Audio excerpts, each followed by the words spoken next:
Lu begitu tutup bisnisnya, itu jadi scrap metal men, dijual kiloan gitu. Sritex, pabrik tekstil kebanggaan yang sangat berjaya dan legend banget di Indonesia, akhirnya tutup dan mem-PHK belasan ribu karyawan. Wow, nggak ada yang pernah nyangka bahwa pabrik yang segitu gedenya akhirnya tutup juga dan meninggalkan hutang 25 triliun. Bayangkan coba ya. Ternyata yang namanya bisnis itu resikonya tuh gede banget. Nah, gimana caranya kita navigate resiko bisnis? Langsung aja kita simak.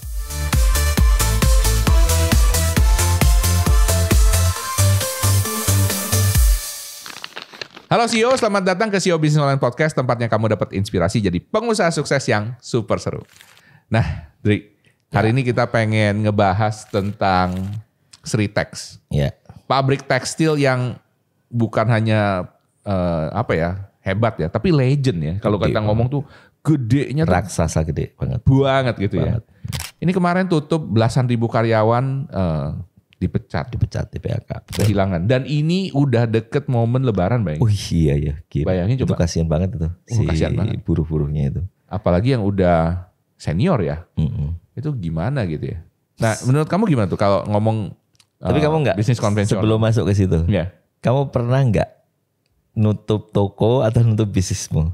Masih inget gak perasaanmu kayak gimana? Pernah. Tapi yang gua tutup tuh dulu apa ya? Yang bisnis cuci cetak foto itu. Iya. Itu investmu kan gede banget tuh. Iya. Nangis gua. Padahal udah gak ada karyawannya, ya kan? Mesin udah pada gua jual. Gua nangis. Semalam sebelum itu tutup, sebelum gua jual yang gua kasih ke orang tersebut. Gue tuh ke situ terus gue mikir gitu ya. Semua perjuangan gue, air mata, darah dan emosi semuanya di situ selama berapa tahun di situ ya. Dan gue bilang, ini kayak gini doang ya, gitu kan. And that's it gitu ya. Tapi gimana ya? Namanya jadi pengusaha mentalnya harus kuat, harus kuat. Kenapa aku bilang itu? Karena aku bilang ini nggak mudah, nutup perusahaan tuh nggak mudah. Aku juga beberapa kali kan ya. Yang aku ingat ada 3 ya. Satunya ini. Kamu tahu kalau kamu kan di Mangga 2 nih. Iya. Kalau paling sedih, paling nggak enak itu kalau kita tutup toko. Kenapa? Karena nggak cuma sekedar tutup, ditinggal pergi enggak. Kita harus balikin. Balikin seperti kalau aku di mall di Royal Plaza. Itu nggak boleh. Harus spesifikasinya balik normal Pak. Ini atap harus pakai ini, tebelnya kayak serius? Iya dong, kalau di mall nggak boleh. Gila banget, mesti direnovasi ulang seperti. Kalau sampai salah speknya disuruh balikin lagi. Waduh. Didenda gitu. Oh gila. Itu makanya sedihnya di sana gitu loh. Iya. Padahal kita sudah naruh interior itu mahal dulu bayarnya. Iya, benar. Ya, belasan juta bahkan puluhan juta gitu kan. Udah mesti dipretelin nggak jadi apa-apa gitu kan. Mesti dibenerin lagi. Kurang ajar juga. Dan ngerjainnya tengah malam bro. Kan nggak bisa kan. Iya. Jadi kita harus datang ke situ. Ini udah mau nutup, udah gak dapat duit apa-apa, keluar duit, ya kan. Kerjanya capek malam-malam, harus ada tukang dan seterusnya. Iya. Aku bilang itu resiko bisnis gitu loh. Yang nggak banyak mungkin orang tahu di balik layarnya seperti apa. Terutama teman-teman yang masih mungkin baru ya, pengen terjun ke bisnis. Ya kita berdua dari offline tahu banget itu gitu. Emang itu sakitnya tuh ya tau lah ya. Apalagi gue banyak suka ngelihat juga ya kayak lu kalau mau ngelihat ya bisnis tutup atau di mana gitu ya, lu bisa ke tempat orang yang jualan furniture kantor, yang second gitu kan. Kayak gitu dijual ulang. Iya, atau misalnya tempat yang paling sering kan dulu kan gue pengen buka bisnis F&B ya kan. Jadi gue baru tahu tuh ada tempat-tempat yang memang menampung restoran-restoran yang tutup. Oke, diapain? Barang-barangnya jadi barangnya murah. Kita bisa dapat barang murah gitu. Iya, mestinya kan mahal. Kulkas, freezer, apa itu kan. Nah, pada saat kita milih-milih barang tuh gue mikir gitu ya. Wah, ini ya maksudnya dia tutup itu why gitu ya. Maksudnya sedih pasti kan ya. Karena barangnya ada yang masih bagus-bagus gitu loh. Ya kan? Dan barangnya juga gak mahal gitu. Maksudnya barangnya pas kita beli itu gak mahal. Padahal aslinya itu mahal banget. Betul. Jadi bayangin ya. Jadi buat teman-teman nih, terutama yang bisnis F&B lain sebagainya ya. Lu bangun pertama kali. Paling mahal tuh kalau F&B tuh dapur. Ya. Dapur tuh bisa miliar guys. Oke, jangan main-main ya. Dapur doang tuh bisa miliar ya kan. Apalagi kalau lu pakai stainless macam-macam gitu ya. Lu begitu tutup bisnisnya, itu jadi scrap metal men, dijual kiloan gitu. Ya, itu kasihan banget. Dan ternyata menutup bisnis itu Ada ilmunya juga.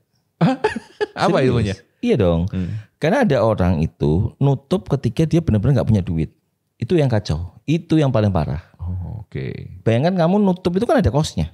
Iya. Nutup aja ada cost. Nutup ada cost-nya. Jadi jangan sampai kita sudah benar-benar nggak punya duit sama sekali, kasnya 0, baru kita kepikir untuk nutup. Itu salah aku bilang. Jadi nutup itu pun kamu harus punya duit gitu loh. Gila ya. Belum pesangon, apa nggak dibayarin? Iya, betul juga. Ya bisa sih kita bilang, sorry ya kita tutup terus kita nggak ngasih pesangon. Tapi secara hatimu kan nggak enak. Iya. Aku kan yang terakhir kan pandemi nutup batikku. Oh iya. Tapi kita tutup ketika kasnya fine-fine aja. Kita punya duit. Iya. Ada war chest-nya gitu loh. Dan tutupnya karena alasan-alasan marketing, alasan-alasan gini ke depan agak nggak bisa terprediksi karena pandemi nggak ngerti batik kan, orang nggak pakai batik kan kok. Iya. Dalam 2 tahun waktu itu ditungguin 2 tahun nggak selesai gitu loh. Yes. Akhirnya ya sudah kita close dulu, aku bilang.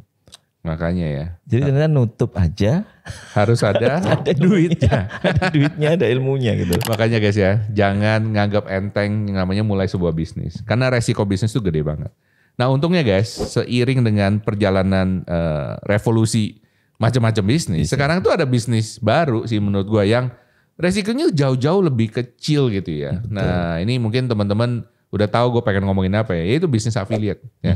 Itu resikonya menurut gua kecil banget. Dan ketika kita ketemu banyak teman-teman affiliate juga, yang menarik adalah banyak dari mereka itu sebenarnya dari pengusaha konvensional. Ya.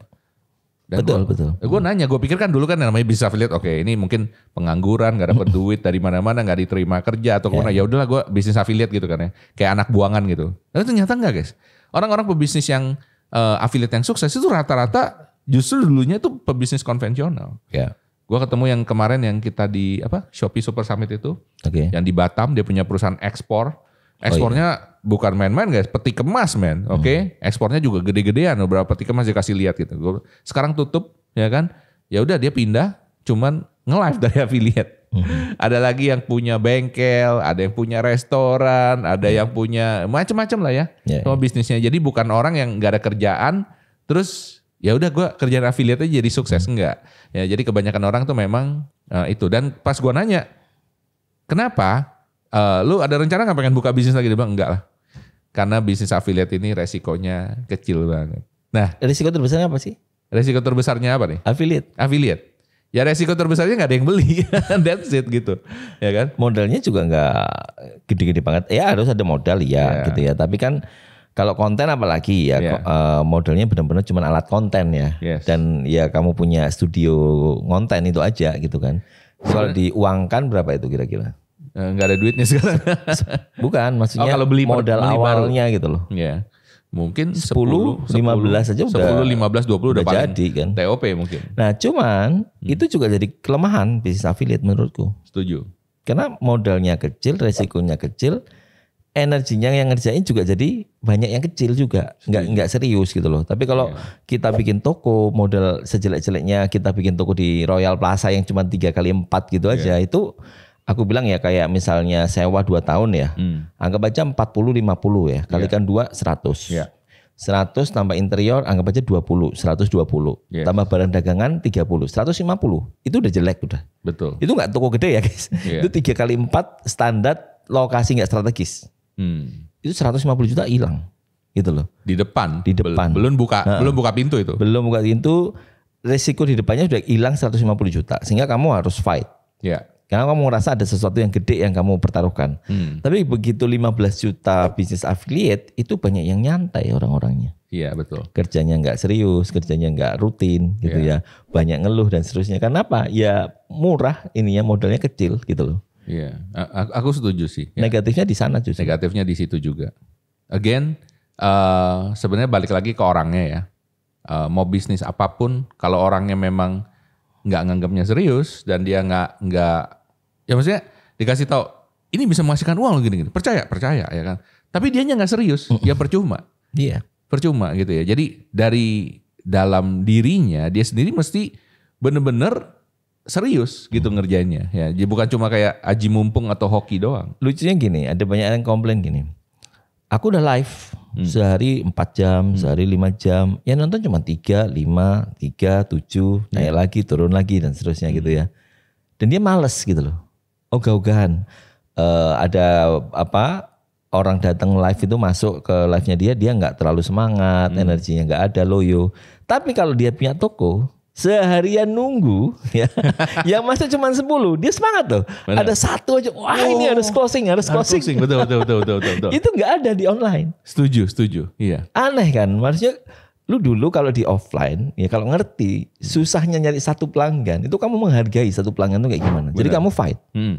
Kita udah ada harapan, ini closing ini. Tentu nggak closing, ada. Ya sudah, kita ada lagi datang, kita fight lagi. Nggak ada orang offline itu nggak fight kalau ada orang masuk toko. Setuju. Ayolah Kak. Iya. Ya, ini harganya udah paling murah nih. Oh ini harga bottom. Ya udah datang sini harga. Iya kan? Sampai closing gitu kan. Betul. Biasanya kan. Iya. Jadi iya setuju sih. Tapi di online, it's weird. Ya. Aku live 2 jam ditonton cuma 1.000 itu gede. Kayaknya malu atau kan gimana? Kecil kan, menurut dia kecil. Tapi kalau kamu offline, sehari dimasukin 20 orang udah banyak udah. Makanya guys, gue bilang ya, yang benar tuh sebenarnya kita perlu ada satu sesi motivasi. Memotivasi diri lu ya kan, menyihir diri lu ya supaya lu tuh beneran bisa bisa serius gitu ya. Betul. Sayang banget ya. Tapi again ini juga plus sih sebenarnya. Tahu nggak plusnya apa? Plusnya apa? Plusnya adalah buat teman-teman yang serius. Lu tahu sekarang kompetisi lu tuh kayak gitu. Betul. Kayak gitu ya kan. Mungkin dari 10 orang yang sekarang nih ya, berdasarkan statistik aja gue lihat ya, benar-benar serius paling cuma 1. Yes. Jadi 1/10. Dan lu tahu lah ya, kompetisi lu yang mana gitu. Nah jadi makanya kalau lu nggak serius, sayang. Jangan jadi yang 9 guys, jadi yang 1 ini. Karena yang 1 ini yang bakal sukses nantinya. Jadi kalau kita tahu statistiknya seperti itu, artinya kamu cuma perlu lebih rajin dikit aja. Betul. Ya kan lebih giat dikit, ulet dikit udah bisa menang. Tak kasih data statistik lagi ya. Oke. Kemarin kita bikin kontes beauty kreator hunt. Oke. Nah, ini menarik. Dalam waktu 15 hari kita buka pendaftaran. Iya. Pendaftaran itu kita dari iklan, dari promosi, dari mana-mana lah ya. Iya. Itu ada 2.800 orang yang isi formnya. Oke, 2.800. Formnya itu 2 halaman panjang. Artinya yang isi form itu benar-benar orang-orang yang niat. Iya. Ngisi 20 pertanyaan kan nggak gampang. Betul. Mungkin dari 2.800 yang ngisi form itu, yang nonton mungkin 20.000 atau 30.000. Setuju nggak? Setuju. Iya kan? 10%-nya aja yang ngisi gitu kan. Iya. Kemudian dari 2.800 itu kita nyari cuma 300. Iya. Dengan ketentuannya dia harus posting sehari cuma 30. Oke. Ya bukan sehari 30, sebulan 30. Sebulan 30. Sehari cuma 1, itu kan gampang banget. Benar nggak? Ternyata itu juga sulit nemuinnya. Kita saring ketemu 300 gitu ya. Yang itu sudah sesuai gitu ya. Tapi bayanganku ya, kita akan menyelesaikannya sulit nih. Ya kan, milih orangnya lebih kebanyakan gitu kan. Ternyata enggak. Gitu loh. Dan bahkan untuk GMV kita kan patok minimumnya 5 juta sebulan. Itu untuk nyari yang 5 juta sebulan masih sulit sekali. Ya. Wow. Artinya orang yang serius itu masih sedikit, Pak Michael. Iya. Aku sampai heran, masa sih 2.800 kamu nyari 300 masih kesulitan loh kita. Harus benar-benar nyari lagi. Akhirnya nambahin manual, kita cari orang yang kualitasnya bagus. Menarik. Apakah mungkin karena mungkin SDM-nya kita seperti ini atau gimana gitu ya? Apa karena terlalu santai? Gini, karena kan affiliate ini barrier entry-nya 0, rendah, 0 bahkan aku bilang apa sih barrier entry-nya gak ada kan? Iya. Karena 0, maka yang masuk juga random sekali gitu loh. Contohnya misalnya ya lu mama gitu ya, kamu ibu rumah tangga nggak ngapa-ngapain, ya udahlah jadi affiliate gitu kan. Terus kamu mahasiswa ada waktu luang, jadi affiliate. Kamu karyawan, ada waktu luang, aku jadi affiliate. Nggak benar-benar dari awal niat seriusin bisnis ini. Itu yang aku bilang. Ya. Sehingga persentasenya memang kecil gitu loh. Dan peluang buat kita yang serius itu gede sekali. Gede banget aku bilang. Makanya guys, sayang banget kalau lu nggak serius. Padahal lu misalnya tadi berdasarkan statistik ya, lu cuma 10% lebih giat dan lebih ulet aja. Iya. Lu udah udah bisa jadi top. Beda. Iya, udah bisa jadi top 10%-nya daripada mereka gitu ya. So, iya sayang banget kalau buat teman-teman yang nggak bisa ngelihat bisnis affiliate ini sebagai sebuah bisnis yang benar-benar bisa diseriusin ya, digeluti. Betul. Nah, buat kalian yang serius nih ya, yang pengen belajar, yang pengen lebih ulet sedikit aja ya kan, gue saranin kalian ikutan aja seminar yang kita akan adakan sebentar lagi nih ya. Jadi seminarnya offline ya guys ya, ada di Jakarta, Surabaya. Lu bakal ketemu sama gue, sama Mas Andri. Nanti 3 jam penuh kita akan ngoprek-ngaprek ya kan, kita kasih insight, tips, dan juga lu bisa ketemu dengan orang-orang yang sepahaman dan sepemikiran ya kan. Gimana caranya bikin bisnis affiliate yang sukses. Nah, khusus buat subscribersnya SEO Bisnis Online nih ya, kita ada harga khusus spesial paket telur. Ya, caranya gimana? Simple banget ya kan. Langsung aja klik link di deskripsi ya kan. Dan juga jangan lupa join WA komunitasnya kita ya. Karena pada saat kamu join WA komunitas, kita akan kasih update-update terbaru dan juga link khusus dan juga untuk diskon khususnya buat teman-teman yang jadi subscribersnya SEO Bisnis Online Podcast ini. Oke, semoga teman-teman di sini mau lebih ulet ya Mas Andi ya, Yes. ya, dan bisa lebih sukses lagi di bisnis affiliate-nya dan bisa mengurangi resiko-resiko bisnis yang tidak perlu. Oke, sampai jumpa di seminar.